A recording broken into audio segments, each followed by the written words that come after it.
प्यारे बच्चों, आज हम भाषा, व्याकरण व लिपि के बारे में आपको बताएंगे। इससे पहले एक चित्र देख लेते हैं। देखिए, इस चित्र में एक सिपाही संकेतों द्वारा वाहनों को रुकने व चलने का आदेश दे रहा है। मतलब वह संकेतों द्वारा अपने विचारों को प्रकट कर रहा है, यानी वाहनों को आने जाने के लिए कह रहा है। सभी लोग अपने विचारों को प्रकट करना चाहते हैं। वह लिखकर या बोलकर अपने विचार प्रकट करते हैं। तो प्यारे बच्चों, भाषा ही वह माध्यम है जिसके द्वारा हम अपने मन के भावों और विचारों को व्यक्त करते हैं तथा दूसरों के भावों और विचारों को जानते हैं। भाषा के दो रूप होते हैं, मौखिक भाषा व लिखित भाषा। बच्चों, आप जानते हैं, लिखकर और बोलकर हम अपने विचार प्रकट करते हैं तथा पढ़कर और सुनकर दूसरों के विचारों को जानते हैं। मौखिक भाषा, जिस भाषा को मुख से बोलकर तथा कानों से सुनकर समझा जाता है वह मौखिक भाषा होती है और यह स्थायी नहीं होती। लिखित भाषा, अपने विचारों को लिखकर प्रकट करना तथा लिखा हुआ पढ़कर समझना भाषा का लिखित रूप है। तो बच्चों, अब हम लिपि के बारे में जानेंगे। भाषा को लिखने के ढंग को लिपि कहते हैं। हर भाषा की अपनी लिपि होती है। भाषा को लिखने का ढंग लिपि कहलाता है।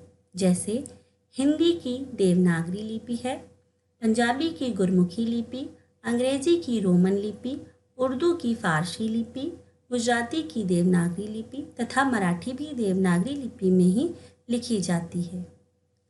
प्यारे बच्चों, हमारे देश में कई भाषाएं बोली जाती हैं, जैसे पंजाबी, उर्दू, गुजराती, मराठी, कन्नड़, मलयालम इत्यादि।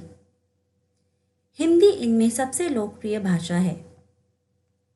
14 सितंबर 1949 को हिंदी को भारत की राजभाषा का दर्जा मिला।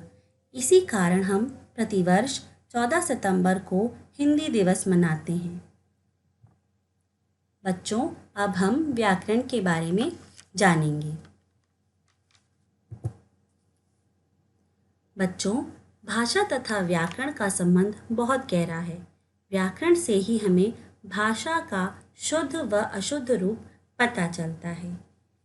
जिस शास्त्र से भाषा के शुद्ध रूप का व प्रयोग का ज्ञान होता है वह व्याकरण कहलाता है।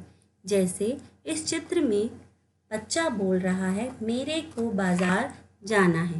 बच्चों, यह गलत है। अगर इस बच्चे को व्याकरण का ज्ञान होता तो वह व्याकरण के अनुरूप इस वाक्य को ऐसे बोलता, मुझे बाजार जाना है।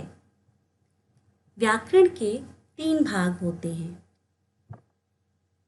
वर्ण विचार, शब्द विचार व वाक्य विचार। वर्ण विचार में हम वर्णों के उच्चारण व भेद आदि के बारे में अध्ययन करते हैं। शब्द विचार, इस भाग में हम शब्दों के भेद, रूप, उत्पत्ति आदि पर विचार करते हैं। वह वाक्य विचार, इस भाग में हम वाक्यों की रचना, भेद आदि का अध्ययन करते हैं। तो प्यारे बच्चों, आप जान गए ना कि भाषा की शुद्धता और अशुद्धता का ज्ञान हमें व्याकरण से चलता है। धन्यवाद।